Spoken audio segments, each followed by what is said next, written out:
Ketika ruh berpisah dengan jasad. Suatu ketika, Nabi Shallallahu Alaihi Wasallam mendatangi rumah istri kesayangan beliau, Al-Humairah, Aisyah.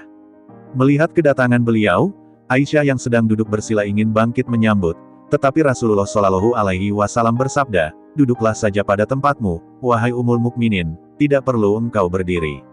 Nabi menghampiri Aisyah dan kemudian berbaring terlentang dengan berbantalkan pangkuannya, tampak sekali kemanjaan dan kasih sayang beliau kepadanya. Sepertinya pada hari itu Rasulullah sangat lelah sehingga tidak lama berselang beliau telah tertidur. Aisyah memandangi wajah beliau dengan kasih sayang dan kekaguman. Tanpa disadari jari jemarinya mengurai jenggot Rasulullah, dan Aisyah menemukan 19 rambut jenggot yang telah memutih beruban. Tiba-tiba saja tersirat dalam hatinya, sesungguhnya beliau akan keluar dari dunia, meninggal sebelum aku, dan tinggallah umat Islam dalam keadaan tanpa Nabi. Merasakan kenyataan seperti itu, Aisyah jadi bersedih dan menangis. Air matanya mengalir ke pipi dan menetes jatuh mengenai wajah Rasulullah, sehingga beliau terbangun. Dengan heran beliau bersabda, "Apa yang membuatmu menangis, wahai Ummul Mukminin?" Aisyah menceritakan perasaan sedih yang menghantui dirinya, dan Nabi Shallallahu Alaihi Wasallam hanya tersenyum mendengarnya. Beliau bersabda, "Wahai Aisyah, keadaan apakah yang sangat menyusahkan bagi seseorang, yakni bagi ruhnya ketika ia menjadi mayat?" Aisyah berkata, "Katakanlah padaku, ya Rasulullah." Beliau berkata, "Engkau saja yang mengatakannya dahulu." Aisyah sejenak berpikir, kemudian ia berkata, "Tidak ada yang menyusahkan atas diri mayit kecuali ketika ia diusung keluar rumah menuju kuburnya, anak-anak yang ditinggalkannya akan berduka dan berkata, 'Wahai ayah, wahai ibu.' Begitu juga orang tuanya akan berkata, 'Wahai anakku, wahai anakku.'" Nabi Shallallahu Alaihi Wasallam bersabda, "Hal itu memang terasa akan pedih, tetapi ada yang lebih pedih daripada itu." Aisyah berkata lagi, "Tidak ada yang lebih berat bagi mayit kecuali ketika ia dimasukkan ke dalam liang lahat dan ia diuruk di bawah tanah, anak dan orang tuanya, kerabat dan kekasihnya akan meninggalkannya pulang. Mereka membiarkannya sendirian beserta amal perbuatannya, menyerahkan urusannya kepada Allah. Kemudian setelah itu datanglah malaikat Munkar dan Nakir ke dalam kuburnya." Beliau bersabda lagi, "Apalagi yang lebih berat dari apa yang engkau katakan itu?" Akhirnya Aisyah menjawab, "Allah dan Rasul-Nya yang lebih mengetahui."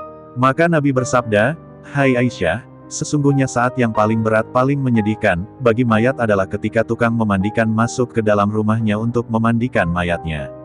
Kemudian beliau menjelaskan lebih lanjut, bahwa ketika tukang memandikan itu melepas cincin atau perhiasan lainnya, dari tubuhnya, melepas pakaian pengantin, atau pakaian lainnya, dari badannya, melepaskan sorban para syaikh dan fuqaha dari kepalanya, ketika itulah sang ruh berseru saat melihat tubuhnya yang telanjang, seruan yang bisa didengarkan oleh seluruh makhluk kecuali jin dan manusia, "Wahai tukang memandikan, demi Allah aku memohon kepadamu, agar engkau melepaskan pakaianku, dan lain-lainnya, dengan pelan-pelan, karena sesungguhnya saat ini aku tengah beristirahat dari sakitnya dikeluarkannya nyawaku oleh malaikat maut."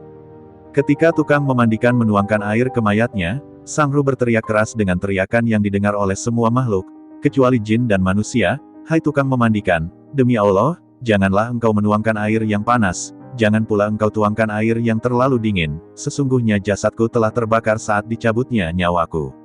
Ketika tukang memandikan mulai menggosok tubuhnya, lagi-lagi sang ruh berteriak, "Wahai tukang memandikan, demi Allah, janganlah memegang tubuhku terlalu keras, sungguh jasadku telah terluka sebab keluarnya nyawaku."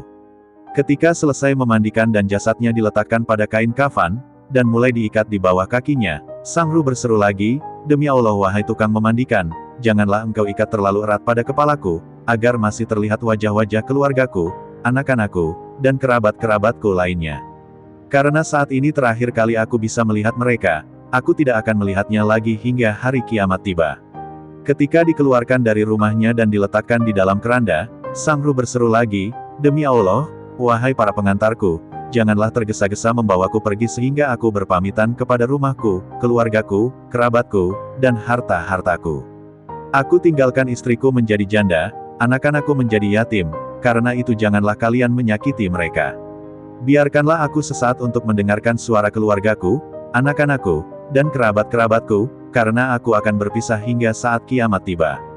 Ketika kerandanya dipikul dan keluar 3 langkah dari rumahnya, Lagi-lagi Sang Ruh berseru, "Hai para kekasihku, saudara-saudaraku dan anak-anakku, janganlah kalian terbujuk oleh dunia sebagaimana dunia telah memperdaya aku. Janganlah kalian dipermainkan oleh zaman sebagaimana ia telah mempermainkan aku. Ambillah ibarat hikmah dariku.